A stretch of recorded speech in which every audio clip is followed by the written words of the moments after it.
CHT Exam Certified Hand Therapist Practice Test and Study Guide, 30 Most Asked Questions. Question 1. Which nerve is most commonly compressed in carpal tunnel syndrome? Radial nerve, ulnar nerve, median nerve, musculocutaneous nerve. The median nerve passes through the carpal tunnel and is subject to compression. Question 2. What is the primary deformity in boutonniere deformity? Dip hyperextension, pip flexion, dip flexion, pip hyperextension, MCP flexion, pip hyperextension, thumb adduction. Boutonniere deformity involves pip flexion and dip hyperextension due to central slip injury. Question 3. The snuff box is bounded medially by which tendon? Extensor pollicis brevis, abductor pollicis longus, extensor pollicis longus, extensor indicis. The EPL forms the medial, ulnar, border of the anatomical snuff box. Question 4. Which test is used to assess for de Quervain's tenosynovitis? Phelan's test, Finkelstein's test, Froment's sign, Allen's test. Finkelstein's test involves ulnar deviation of the wrist with the thumb tucked in the fist.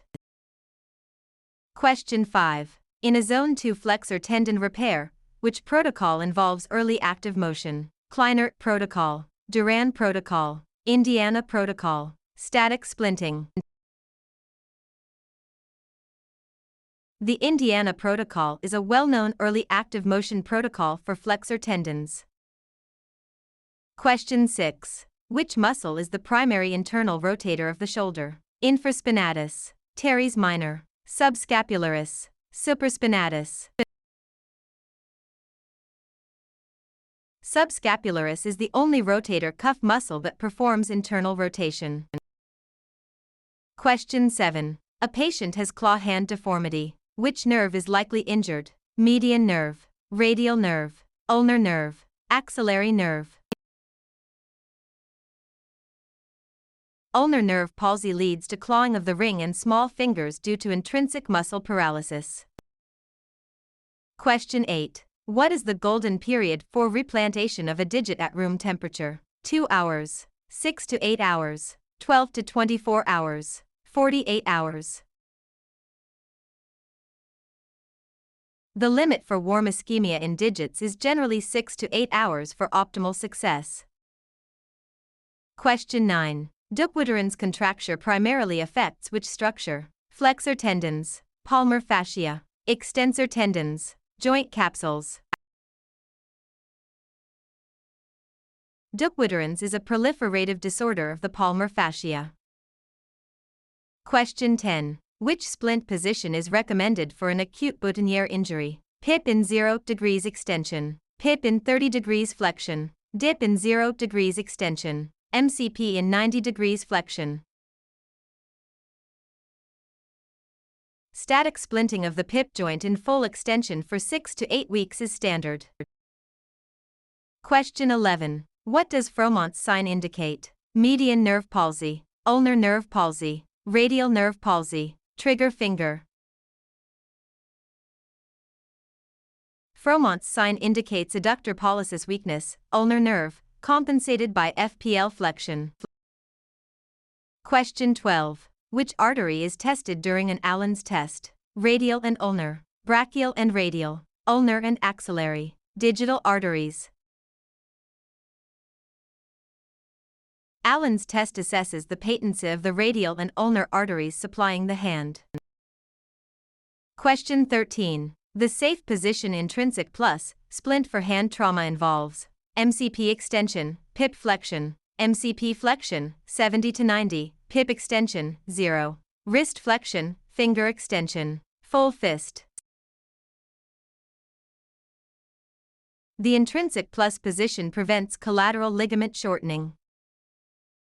Question 14. Which tendon is involved in mallet finger? Flexor digitorum profundus, terminal extensor tendon, central slip, lumbricals. Mallet finger is an injury to the terminal extensor tendon at the dip joint.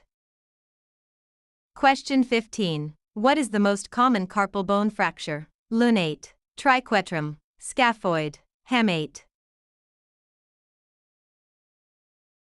The scaphoid is the most frequently fractured carpal bone.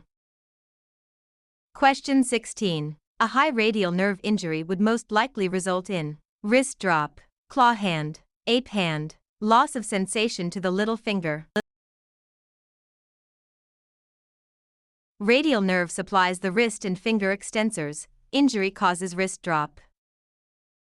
Question 17. Tennis elbow involves inflammation of the medial epicondyle, lateral epicondyle, olecranon, radial tuberosity.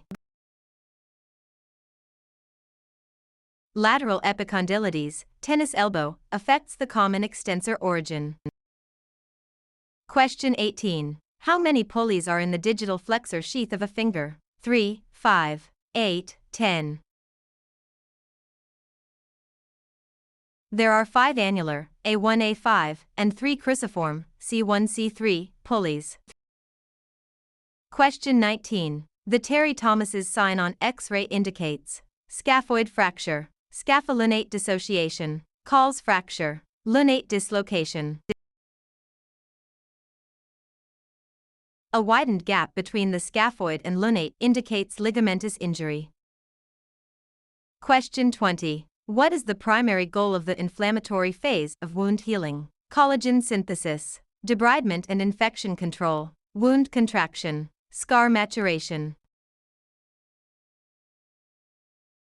The inflammatory phase focuses on clearing debris and preventing infection.